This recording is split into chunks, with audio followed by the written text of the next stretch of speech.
Good morning India. दोस्तों नमस्कार।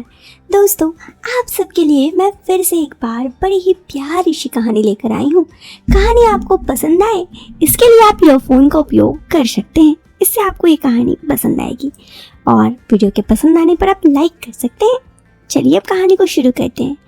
मेरा नाम मयूर है, मैं 21 साल का हूँ और आज मैं आपको अपनी ज़िंदगी की एक दास्तां बताने जा रहा हूँ। ये घटना आज से साल भर पहले की है। जब हम लोग गांव गए थे, वहाँ पर मेरे बड़े पापा, बड़ी माँ और उनके बेटे बहू यानी भैया भाभी रहते।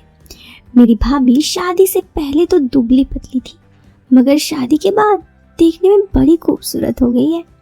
सच कहूँ तो मैं उनके देखते ही मानो खो गया।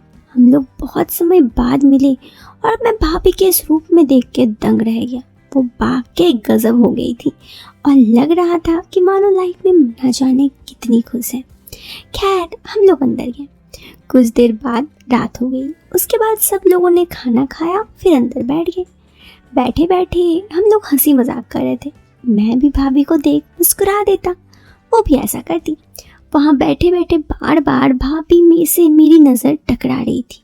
यूं कहे तो भाभी बार बार मुझे देख रही थी। मैं आपको बता दूं, भाभी काफ़ी पहले भी मेरे ऊपर लाइन मारने की कोशिश करती थी। उस वक्त मैं 19 साल का था, लेकिन मैं उस वक्त उतनी ध्यान नहीं दिया। और फिर उस वक्त भाभी की नई नई शादी हुई थी। जो अगले दिन सब सामान्य रहा। अब भाभी के लिए मेरा आकर्षण काफ़ी बढ़ गया। अगले दिन जब वो वॉशरूम से निकली तो मैं वॉशरूम गया तो मैं देखा वो उस वक्त नहा के ही निकली थी, तो पानी वानी इधर था। फिर मैं निकल गया। मैं भाभी के बारे में दिन भर सोचने लगता।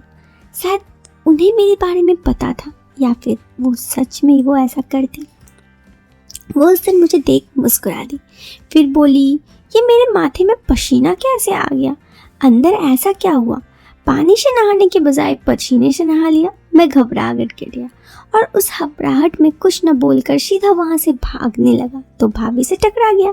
टकराने से धक्का लगा और वो दीवार से सट गई। खैर मैंने उन्हें कहा सॉरी। उन्होंने कहा कोई बात नहीं।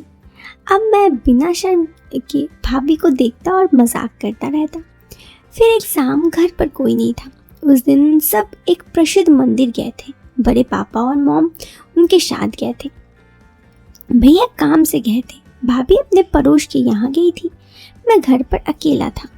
दोस्तों अब दिमाग में 24 घंटे से भाभी के ही ख्याल आ रहे थे, तो क्या करूं? मैं अपने धुन में ही था और मुझे पता नहीं चला कि कब भाभी आई। थोड़ी देर बाद मैंने देखा वो मुझे टक टक नजरें देख रही हैं। मैं शर्मा गया अपनी हरकतों से और एक बार फिर से उनसे शर्मा के दूर भाग गया। अब तो यही बात आम हो गया, वो मुझे देखती। हम लोग वहाँ 15-20 दिन के लिए गांव गए थे, क्योंकि हम जब भी गांव जाते तो बहुत दिनों के बाद जाते, इसीलिए काफ़ी लंबे समय के लिए गए थे। तो हुआ कुछ यूँ कि मैं जब वहाँ पे गया उस दिन, तो भाभी ने मुझे कहा कि मयूर मुझे स्कूटी सिखाओगे? मैंने कहा हाँ क्यों नहीं। लेकिन भैया, उन्होंने कहा अरे तुम्हारे भैया को टाइम मिले तब ना, हमेशा तो काम पे व्यस्त रहते हैं और इसीलिए मैं तुमसे कह रही थी। मैंने कहा हाँ ज़रूर सिखा दूंगा। यहाँ से शुरू हुई मेरी और भाभी की नज़र चोली। अब मैं आपको बताता हूँ हुआ क्या। उन्होंने मुझे कहा कि एक काम करते हैं, शाम में 5 बजे हम लोग स्कूटी सीखने चलेंगे। उन्होंने मुझे कहा तुम्हारे भैया को देखो ना, समय ही नहीं लग रहता है और इसी वजह से घर पे इतने दिनों से स्कूटी बढ़ाए रखा हुआ है, लेकिन मैं कभी भी चला ही नहीं सकती। अगर मुझे स्कूटी चलाने आ जाएगी तो मैं कम से कम इधर उधर तो थोड़ा जा पाऊंगी ना। मैंने कहा अरे भाभी आप चिंता ना करो, मैं आपको स्कूटी सिखा दूंगा। इसी तरह की थोड़ी बहुत मेरी भाभी से बातचीत हुई। दूसरा दिन 5 बजे मैं और भाभी स्कूटी से निकल पड़े। मैं सामने बैठा था, भाभी पीछे बैठी थी। हम लोग गांव से दूर एक खाली जगह में गए। गांव के आसपास बहुत सारा खाली जगह होता था, ये नॉर्मल सी बात थी। और वहाँ पर जाकर भाभी से मैंने कहा चलिए आप चलाइए। उन्होंने कहा देखो मुझे ना स्कूटी क्या साइकिल भी चलानी नहीं आती, तो तुम थोड़ी हेल्प कर दो। मैंने कहा ठीक है। फिर मैं उनके पीछे बैठा और स्कूटी चलाने में उनकी हेल्प करने लगा। ऐसे ही थोड़ी बहुत वक्त गुजरा तो फिर मैंने भाभी को कहा, भाभी अब तो लगता है कि आप थोड़ी बहुत सीख ली हैं, अब आप खुद चलाइए। उन्होंने कहा, यार मुझे डर लग रहा है। मैंने कहा, ठीक है, मैं एक हाथ से आपको संभाले रखता हूँ, आप चलाइए। और फिर मैं उन्हें देख रहा था। पता नहीं मेरे मन में अचानक से कुछ अजीब अजीब ख्याल आने लगे। शायद ये ख्याल आने तो नहीं चाहिए थे। इस पर उन्होंने मुझे कहा कि मयूर, या तो स्कूटी चला लो या फिर देख लो। मैं थोड़ा सहम गया। उन्होंने कहा, कोई बात नहीं मयूर, मैं समझ सकती हूँ, वैसे भी एक टाइम पे एक काम करना ज़्यादा आसान होता है। मैंने कहा, क्या करूँ भाभी, आप ही बताओ। उन्होंने मेरी तरफ देखा और एक मुस्कान दिया। मैं समझ गया वो भी मुझे पसंद करती हैं। मैंने कहा, पर भाभी ये शायद सही नहीं होगा। उन्होंने कहा, सही नहीं होगा मतलब? मैंने कहा, देखो आप मेरी भाभी लगती हो और अगर आप ऐसा करते हैं तो आप भी भैया को धोखा देंगे, तो क्या ये सही होगा? उस वक्त उन्होंने जो मुझे कहा वो एक तरफ से मुझे बुरा भी लगा, दूसरी तरफ से सही भी। उन्होंने कहा, देखो जिंदगी में जो मर्जी आए वो करना चाहिए। जिंदगी बहुत छोटी है और हमें अपनी मर्जी से वो सारे काम करने चाहिए। मैंने कहा, हाँ वो तो है। उन्होंने आगे कहा, देखो मयूर, तुम्हारे भैया का एक जगह अफेयर चलता है। मैंने कहा, क्या? तो उन्होंने कहा, हाँ, और यहाँ इतना ही नहीं, वो कई दफ़ा उससे मिलने जाते हैं और उनके साथ कई बार तो घूमने भी जाते हैं।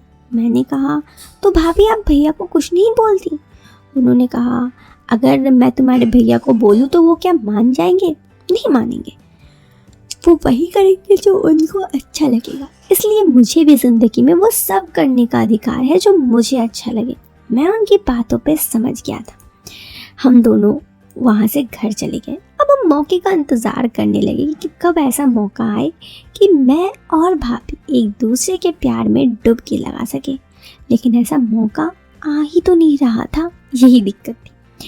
फिर एक दिन घर पे सभी लोग पिकनिक पे जाने लगे।